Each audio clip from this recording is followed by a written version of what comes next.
Hi everyone. Well, what a tournament over the weekend. Players' Championship at Sawgrass, and what a performance by Justin Thomas.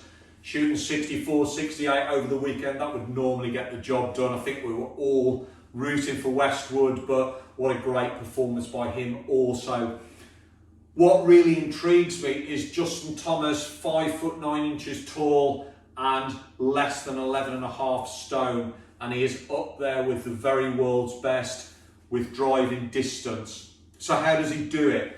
I think it shouldn't go unrecognised that one of the main reasons that he is one of the best players in the world, his wedge game is incredible.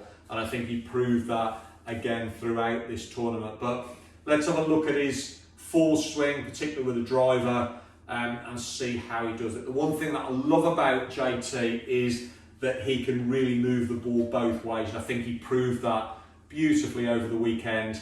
He can stand there and hit those baby fades quite comfortably, but he can also, as he proved on hole 16 and 18, although I think 18 was a little bit of a mishit, he proves that he can move the ball both ways. It's a great ability to have that. But going back to the distance that he hits the ball, the speed that he creates, how does he actually do it? I think there's a couple of real key moves in there that you can really sort of enlighten you into how he achieves these great numbers.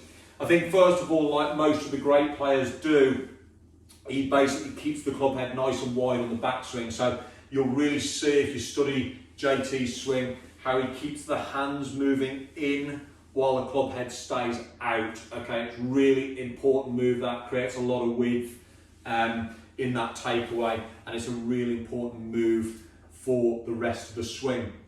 I think what's really noticeable about the top of the backswing position is how high he gets his hands and how high he gets the club. And for me, this is one of the moves that then allows him to create the speed and the distance that he does through the golf ball. So, you know, when he gets to the top of the swing, he's got these sort of quite high arms, almost a little bit of disconnection, separation in the backswing.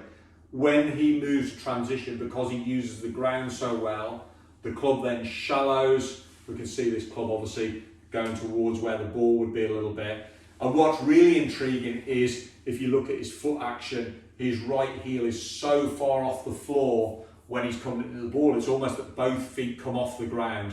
So he's got a huge amount of sort of swat in the downswing, and then that explosion and that extension away from the ground is where that speed's created. So it's something we can learn from. I love studying the best players' swings. There really is some real different moves out there, different types of shapes and sizes playing this great game. You can all learn from it. Have a look at your own swing, see if it's something that you may be trying to do or you want to build into your golf swing. Make sure you enjoy the journey if you are going to do that. Understand your own swing, that's the key. Make it work for you and you'll get some real success.